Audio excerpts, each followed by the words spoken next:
நடிகருக்கு எல்லாருக்குமே நான் நன்றி தெரிவிச்சுக்கிறேன். அப்புறம் ஊடகங்கள் உங்களுக்கு எல்லாருக்குமே நான் நன்றி தெரிவிச்சுக்கிறேன். ஏன்னா நான் வந்து சொன்னார் பேச ஆரம்பிச்சிடலாமான்னு. முந்தா நாள் நான் என்ன பண்ணேன், குற்றாலத்தில் ஷூட்டிங்கில் 10 மணி நேரம் கார்லேயே ட்ராவல் பண்ணி போய் தான் நம்ம ப்ரொமோஷன் காலேஜில் ப்ரொமோஷன் பண்ணியிருந்தாங்க. சரிங்களா? எல்லா கம்பெனியும் எல்லாருமே எல்லா டைமும் அட்ஜஸ்ட்மெண்ட் பண்ண மாட்டாங்க. சரிங்க, என்னோட சுச்சுவேஷன் அங்கே அது மாதிரி மாட்டிட்டேன். ஏன்னா அந்த ஹீரோனிக்கு வேறு கல்யாணம் ஆக போகுது இன்னும் 2-3 நாளில். அதனால் அவங்க பேக் பண்ணி சீக்கிரம் போகணும்னு சொல்லிட்டாங்க. நான் அதனால தான் திரும்ப அவங்களுக்கு முடிச்சு அனுப்பிச்சிட்டு நான் திரும்ப நாங்கள் ஷூட்டிங் போனோம். அதனால் நீங்கள் எல்லோரும் யாரும் எனக்கு தப்பாக நினைக்க வேண்டாம்.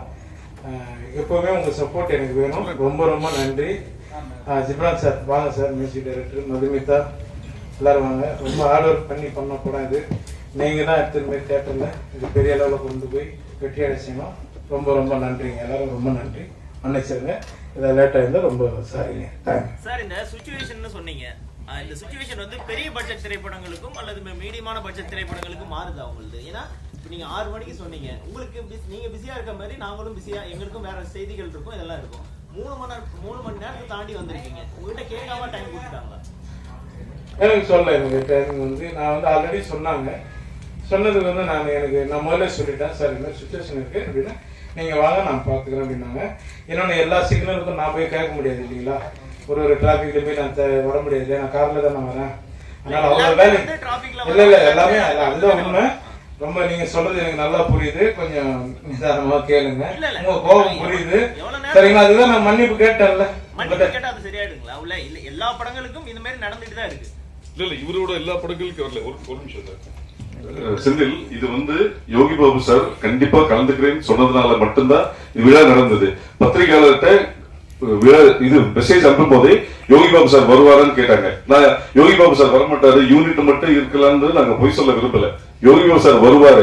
6 to 9 டைம். இப்போ உங்களுக்கே தெரியும், இன்னைக்கு பல நிகழ்வுகள் சொல்லி 2.5 மணி நேரம் 3 மணி நேரம் தள்ளி நினைச்சிருக்கும் போது நீங்க எப்பவுமே எங்களுக்கு சப்போர்ட் பண்ணிருக்கும் போது இது தவிர்க்க முடியாத சூழ்நிலை. அதனாலதான் லேட் ஆகி தவிர யாருக்கும் எந்த இன்டென்ஷன் எதுவுமே கிடையாது.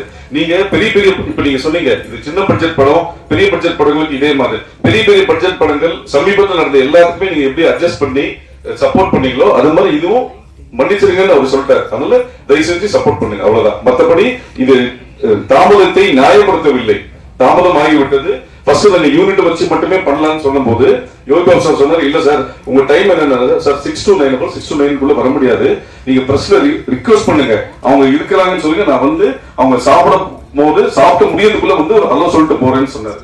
சொன்னதுனால வந்துடுறேன்னு சொன்னாரு, வந்தாரு. அதனால அனைவருக்கும் நன்றி, வணக்கம். மற்றபடி எந்த விதமும் யாரையும் காக்க வைக்க வேண்டும் என்பது இந்த படக்குழுவினருக்கோ யோகி பாபுக்கோ யாருக்குமே எதுவுமே கிடையாது, எந்த இன்டென்ஷனும் கிடையாது. இப்ப நீங்க சொல்ற மாதிரி டிராபிக் இருக்கு, உங்களுக்கும் பல நம்மளோட செய்தி ஊடகங்கள் இது இருக்கு, அடுத்த நியூஸ் ஃபைல் பண்ண அடுத்த இது போகணும். அதனால யாரையும் காக்க வைக்க வேண்டும் எந்த ஒரு இன்டென்ஷனும் கிடையாது. எங்களுக்காக வெயிட் பண்ணியிருந்த அனைவருக்கும் நன்றி, வணக்கம். நன்றி, எல்லாருக்கும் நன்றி. ரொம்ப நன்றி. 6 லட்சம் கொடுத்திருக்கீங்க, அதை பத்தி தான் கேட்கலாம்னு இருக்கோம். அது வாழ்த்துக்கள். மறைவாகவே இருக்கு. இல்ல நடிகர் சங்க தலைவர் ஆகிறதா ஒரு தகவல் இருக்கு. என்னுடைய அன்புக்குரிய இயக்குனர், பாசத்துக்குரிய இயக்குனர், என்னுடைய ஃபேவரைட் இயக்குனர் சிம்பு தேவன் சாரோட நான் இணையும் 3வது படம்.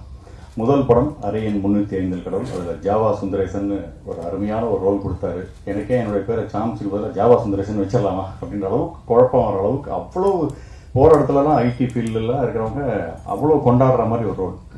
அடுத்தது இரும்பு கோட்டை முரட்டு சிங்கம், ஒரு டிரான்ஸ்லேட்டர் ரோல், லீன்ற ஒரு கேரக்டர் கொடுத்து அற்புதமான ஒரு ரோல். இன்றைக்கும் அதை நினச்சி என்னை பாராட்டிட்டு இருக்கிறப்ப எனக்கு அவ்வளோ சந்தோஷமாக இருக்குது. 2 படம் லட்டு மாதிரி இப்படி கொடுத்துருக்காரு. 3வது படம் அதையும் தாண்டி இந்த லால் சேட் அப்படின்ற ஒரு கேரக்டர் இந்த 2 விட இன்னும் பேசப்படும் அப்படின்னு நான் நம்புகிறேன். இந்த அற்புதமான ரோல் கொடுத்ததுக்காக சிம்பு தேவன் சாருக்கு என்றென்றும் என் நெஞ்சார்ந்த நன்றிகள். இந்த படத்தோட சில விஷயங்கள்லாம் சொல்லணும்னு ஆசைப்பட்றேன். படத்துக்கு ரெடியாகி ஃபர்ஸ்ட் எடுத்தோன்னே ஃபர்ஸ்ட் டே ஷூட்டிங் ஓவரையில் கடற்குள்ளே போயாச்சு. நான் மதுமிதா எல்லாரும் ஃபுல்லாக ரிசப்ஷனுக்கு போகிற மாதிரி ஜம்முன்னு பளிச்சுன்னு அப்படி நின்றுட்டு இருக்கோம். என்ன இப்படி வரீங்க, சீன் 23 இப்படி தான் இருக்கும், காற்று அடிச்சிருக்கு, புயல் அடிச்சிருக்கு, ஒரு நாள் சாப்பிடாம இருந்திருக்கீங்க கலைங்க. அப்படியா சார்? உடனே இப்படி தலையில சகலிச்சு விட்டு பொட்டை லேசாக அடிச்சு விட்டு இப்படின்னு அது கண்டினியூஸாக ஒரு படம் ஃபர்ஸ்ட் டே செகண்ட் டே அப்படின்னு எடுத்துகிட்டு போனால் பரவாயில்ல. டைரக்டர் டிபார்ட்மெண்ட் எப்படி இதை மேட்ச் பண்ணாங்கன்னே தெரில. திடீர்னு சீன் 23, திடீர்னு சீன் 55, திடீர்னு சீன் 76. ஒரு ஸ்டேஜில் என்ன பண்ணுறது எது பண்ணுறது தெரியல. எதில் பொட்டு வச்சோம், எதில் பொட்டு வைக்கல, எதில் தலையை களைச்சி விட்டோம். அப்புறம் பிடிபட்டுருச்சு.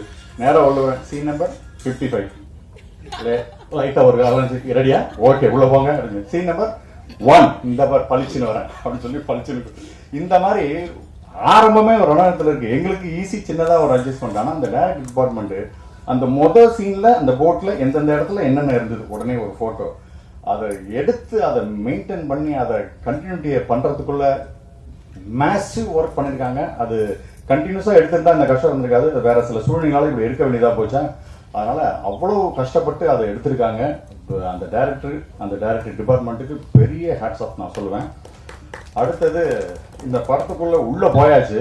உள்ள போனா போட்டுக்குள்ள உட்கார ஆரம்பிச்சா ஏற்கனவே எனக்கு வாமிட் பிரச்சனைலாம் இருக்கு. ஆல்ரெடி ஒரு படத்துல நடிச்சு ஒரே ஒரு நாள் ஷூட்டிங்லேயே மொத்த வாந்தி எடுத்திருக்கேன் நான். இது படம் ஃபுல்லாக வரணுமே என்ன பண்ணு ஒரு பயத்தோடய உட்கார்ந்தேன். பட் நல்ல வேலை ஒரு மாதிரி கரையோரத்தில் இருக்கிற லேசான ஒரு அலை அப்படியே உள்ள போனா தாளாட்டிக்கிட்டே இருக்கும். நடிக்க 3 வேளையும் பொங்கல் போட்ட மாதிரியே இருந்தது எனக்கு. அப்படியே அவர் எப்போ சொல்றாரோ அப்போ எந்திரிச்சு ஷார்ட் அப்படின்னு அப்படியே நைட்டு அப்படியே ரூம்ல போய் படுத்தா எங்களை அறியாமே ஏதோ ஆடிக்கிட்டே இருக்கிற மாதிரியே இருந்தது. ஸோ அந்த அளவுக்கு ஃபீல் எங்களுக்கு அந்த படத்தோட இதில் இருந்தது. இந்த மாதிரி சுவாரஸ்யமான அனுபவங்களோட இந்த படம் நடந்துட்டு இருந்தது. இதில் குறிப்பிட்டு சொல்ல முடியாத சில விஷயங்களை சொல்லணும்னு ஆசைப்படுறேன். இந்த படத்தில் என்னை பிரமிக்க வைத்த இருவர், ஒன்று சிம்புதேவன் சார் அண்ட் அவருடைய கற்பனைக்கு தீனி போட்ட ப்ரொடியூசர் சார். இந்த படத்தோட கதையை பற்றி சொல்லும்போது என்ன இவ்வளோ நாள் கடலுக்குள்ளேயே இத்தனை பேரை வச்சு என்ன பண்ணுறது ஏது பண்ணுறது இதை விஷுவலைஸ் பண்ணுறதுனாலே ஒரு பெரிய கஷ்டமாக இருக்குது. இது எப்படி எடுக்க போகிறாங்க அப்படின்ற ஒரு பிரமிப்பு இருந்தது. இதை கேட்கறதுக்கு நல்லா இருக்கு, கடைசியாக பார்க்கறதுக்கு நல்லா இருக்கும். எடுக்கிறது அதுவும் கடலுக்குள்ளேயே எடுக்கக்கூடிய அந்த விஷயத்தை அவர் எப்படி யோசிச்சாருன்னே தெரியல. ஒரு ட்ரெஸ்லேருந்து ஆரம்பிச்சு ஒரு அந்த மேக்கப்லேருந்து ஆரம்பிச்சு எல்லாத்துலேயும் பர்ஃபெக்டாக இருக்கும். சிம்புதேவன் சார் படத்துக்குள்ள உள்ள போனால் கற்றுக்கலாம், தெரிஞ்சுக்கலாம், நம்மளை நாம இம்ப்ரூவ்மெண்ட் பண்ணிக்கலாங்கிற அளவுக்கு ஒரு அற்புதமான அனுபவம் எனக்கு கிடைக்கும். அவர் எப்போ கூப்பிட்டாலும் ஓடி போவேன். அந்த அளவுக்கு ஒரு அருமையான ஒரு இயக்குனர், என்னை பிரமிக்க வைத்த இயக்குனர். இவருடைய இந்த கற்பனைக்கு தீனி போட்ட அருமையான ஒரு பிரேம் பாருங்கர் தயாரிப்பாளர். இவங்க 2 பேரும் என்னை பிரமிக்க வைத்தார்கள். அடுத்தது இந்த படத்துல என்னை ரசிக்க வைத்த இருவர், யோகி பாபு அண்டு ஹீரோயின் கௌரி. யோகி பாபு அழகான கதைகளை தேர்ந்தெடுக்கிறாரு. பலர் இயக்குநர்கள்ட்ட போய் அப்படியே பண்பட்ட நடிப்பை வெளிப்படுத்துறாரு. ஒரு டைரக்டர் ஃப்ரெண்ட்லி ஆர்டிஸ்டா ஆயிட்டார் அவர். அருமையான சட்டில் பர்ஃபார்மன்ஸ்லாம் அவர் பண்றதை பார்த்து அவ்வளோ ரசித்தேன். தேர்ந்தெடுத்த கதைகள், தெளிவான சிந்தனை, தெய்வ பக்தியோட அருமையா டிராவல் பண்ணிட்டு இருக்காரு யோகி பாபு. பிரமாதம். என்னுடைய மனமார்ந்த வாழ்த்துக்கள் யோகி பாபுக்கு. அவர் தேர்ந்தெடுக்கிற கதைகள் அவ்வளோ அற்புதமா இருக்கு. ஒவ்வொரு கஷ்டமும் முயற்சியும் உழைப்பும் அந்த கடலுக்கும் முழுமையா சொல்லணும்னா அந்த கடல் பக்கத்துல எல்லாரும் வெவ்வேறு மதத்தினர் இருந்தாலும் ஒரு அந்தோனியோ சர்ச் இருக்கும். டெய்லி காலையில போன உடனே எல்லாரும் போயிட்டு அவருக்கு ஒரு கும்பிடு போட்டுட்டு ஆரம்பிப்போம். ஒவ்வொரு நாளும் ஆரம்பத்துல 3-4 நாள்னா ரொம்ப ரொம்ப அதுடா என்னடா செம்ம வெயில், 6 மணிக்கெல்லாம் அப்படி ஒரு வெயில் இருக்கும்.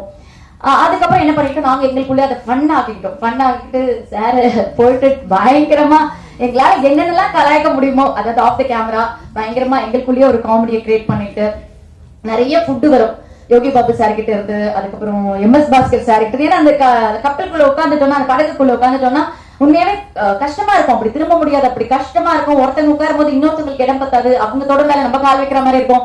அந்த மாதிரி ஒரு நெருக்கத்துக்குள்ள தண்ணி எது கொண்டு வரனாலும் அங்க இருந்து அந்த கப்பலை பிடிச்சிட்டு இருக்க அவங்க ரொம்ப ரொம்ப கஷ்டப்பட்டாங்க. அவங்க போய் கொண்டு வரணும். சோ அந்த மாதிரி வரும்போது இஷ்டத்துக்கு நல்லா சாப்பிட்டுட்டு, சார் போதுமா உங்க பிரேக் டைம் முடிஞ்சுதா எடுக்கலாமா அப்படின்னு சொல்ற அளவுக்கு நாங்க ஃபன் பண்ணிருக்கோம். அண்ட் இதுல அந்த பீரியட் தெலுங்கு பேசுறதுக்கு எனக்கு ரொம்ப ரொம்ப உதவி பண்ணது MS பாஸ்கர் சார். அவர் அந்த கரெக்ஷன்ஸ், அந்த நடிக்கும் போதே அவ்வளவு கரெக்ஷன்ஸ், ஸ்பஷ்டமா பேசணும், இந்த இடத்துல இப்படி பேசணும் அப்படின்லாம் சொல்லி கொடுத்தாரு. அண்ட் கௌரி நிறைய ஹீரோயின்ஸ் கூட ஒர்க் பண்ணிருக்கேன். சோ ஒரு சிலர் இருக்க மாதிரி ஒரு சிலர் இருக்க மாட்டாங்க. இத்தனை நாள் நம்ம டிராவல் பண்ணணும், ஹீரோயின் எப்படி இருப்பாங்கன்னு பார்த்தா ரொம்ப ரொம்ப ஒரு ஹம்பிளான, ரொம்ப ஒரு ஸ்மைலிங் ஃபேஸோட எப்ப பார்த்தாலும் கௌரியை சிரிச்ச முகமாவே பார்க்கலாம். ஆக்சுவல் சின்ன பையன், நாங்களாவது நிறைய படம் ஒர்க் பண்ணிருக்கோம், அதோட எக்ஸ்பீரியன்ஸ் இருக்கும். பிளஸ் ஒரு ஸ்கூலுக்கு போற ஒரு சின்ன பையன், அவன் அவ்வளோ ஜாலியா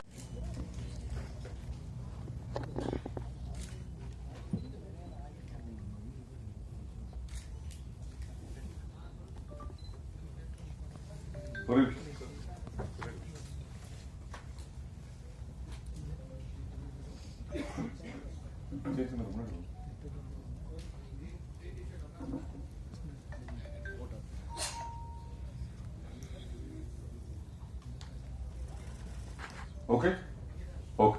டீம்ஸ் மிஸ் ஆகாமல் ஒரு நல்ல வாய்ப்பு கிடைத்தது. இதுல வந்து என்னுடைய Maali and Maanvi movie makers producer திரு பிரேம்குமார் சார் அவர் தான் முதல்ல மீட் பண்ணேன். ஸோ அப்போ வந்து அவர்கிட்ட வந்து ஒரு 1/2 hour அந்த ஸ்டோரி சொன்னேன். ஸோ எனக்கு வந்து ரொம்ப மனதில் இருந்த கதை. நான் கொரோனா டயத்தில் கொஞ்சம் கசட பேப்பரை வந்து 1.5 years முன்னால் ரிலீஸ், அந்த சமயத்துல இதை நான் கொஞ்சம் தீவிரமாக எழுதிட்டு இருந்தேன். ஸோ அப்போ இந்த கதையை சொன்னப்போ அவருக்கு ரொம்ப பிடிச்சிருந்தது.